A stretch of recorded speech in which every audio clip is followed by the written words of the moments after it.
what is the way forward of the caregivers? Thank you. Senator Manzo.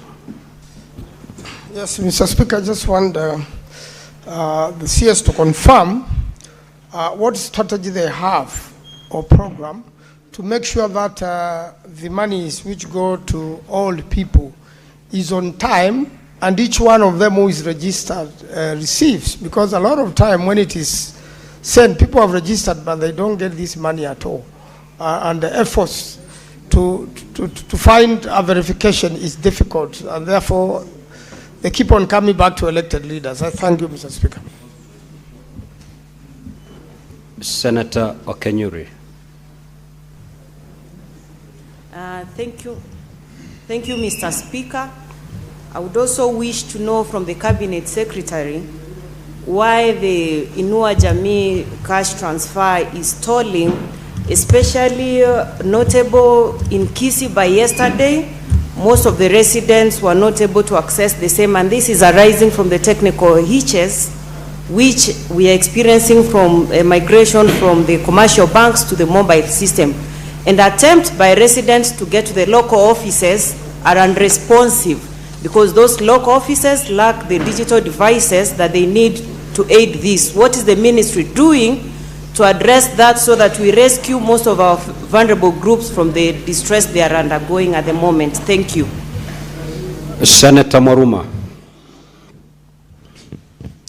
Yeah, thank you, Honorable Speaker, for this opportunity to ask a supplementary question. My question would be the frequency in which the beneficiaries of Inua Jamii are replaced.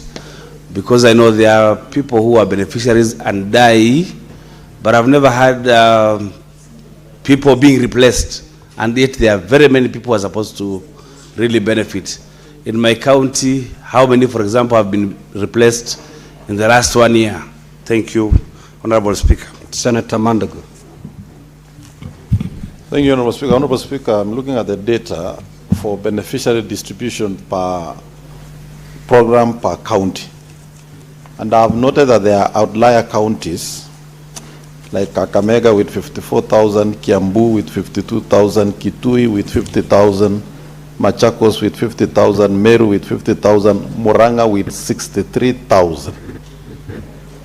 Could the Cabinet Secretary explain, give details of why we have, for example, the highest numbers in Muranga, which ordinarily would want to believe in terms of economy and production, we will not be having as many vulnerable people as possible. While the average, looking at the list, is about 20,000 per county. Why these outlier figures?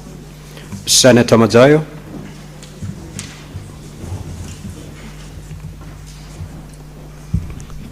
Asante Mtaiki Speaker. Mtaiki Speaker, nataka kumuuliza waziri wa wafanyikazi swala moja. La kwanza ni kwamba katika Kilifi County kuna sehemu fulani za towns ambazo zimetangazwa ama mijiji ambazo zimetangazwa kama municipalities, kama ni Mtwapa, Mariakani, Kaloleni. Sasa zimeletwa, zimekuwa status yake ni ya municipality, na kufikia hapo kuna labor officers wako wanaofanya kazi katika wizara yako wanatakana kuzunguka na kujua kwamba sasa wafanyi kazi wanaofanya katika yale maeneo, hususan yale ambayo nimeyataja. Kuna makampuni mengi sana sasa ambayo yanaingia ndani ya Kilifi na kuanza biashara, lakini mishahara wanaolipa wafanyikazi bado ni ile iko chini zaidi. Hata wengine wana collaborate ama wanahusiana na makampuni yanahusiana na labor officers, wanafanya hali ya ufisadi ya kwamba hawakupatii ripoti wewe kama waziri wa wafanyikazi, kuona ya kwamba malipo ya zile kampuni ambazo zimeanza ile biashara ndani ya Kilifi County, hususan katika zile towns ambazo nimekuelezea, ambazo zimewekwa kama municipality, wafanyikazi kufikia hivi sasa wanapata mishahara duni ambayo haiko sawa sawa na ile mishahara kama iliyoko Mombasa ama katika zile townships zingine ambazo zimetangazwa kama municipalities. Ni hatua gani wizara yako inafanya kuona ya kwamba wafanyikazi wale wanaofanya kazi ndani ya Kilifi County na hususan katika yale maeneo kama EPZ na zile kampuni zingine zozote ambazo ziko pale zinaweza kulipa wafanyikazi haki zao kulingana na sheria za zile mnaita minimum statutory government wages ambazo wewe ndio unaziangalia? Asante Bwana Speaker. Senator Chute. Nashukuru Mheshimiwa Speaker. Nilikuwa nafikiria Kiswahili nasema municipal sio municipality. Yo Mswahili sijui leo kidogo chelewa kidogo.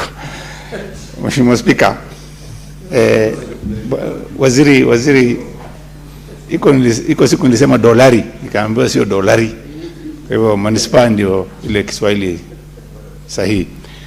Mheshimiwa Speaker, kwanza nataka kushukuru serikali yetu UDA. Ile pesa mali kama Marsabit tunapata shida sana, hali ya umaskini iko juu sana. Nashukuru serikali ya UDA. Ile nini nimevaa leo kuonyesha wale walivaa jana ile rangi yao, si mimi pia nimevaa rangi ya UDA. Na hiyo pesa vile inaenda Marsabit tutasaidia sana. Kwa nataka kuuliza waziri, hiyo pesa inachelewa, inakaa paka miezi 6 bila kuingia. Ni kitu gani inachelewesha hiyo pesa? Na hiyo pesa vile inachelewa, utafanya nini kama waziri? Hiyo pesa kila mwezi ifikie watu wetu ndio wapate rupurupu, ndio wasipate shida ya kuongoja hiyo pesa paka miezi 6. Shukran Bwana Speaker. Senator Mbugua. Thank you, Honorable Speaker.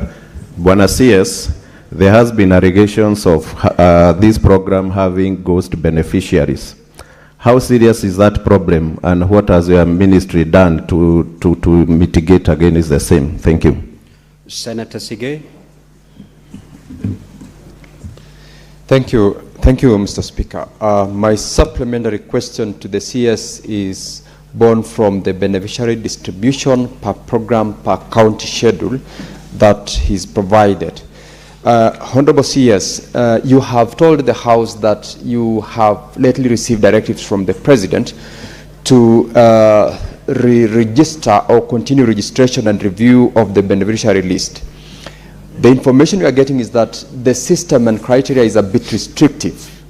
I'm saying so, Mr. Speaker, because looking at Bomet County, which I represent, the number of persons with severe disabilities on statistics have got up to over 13,500 people.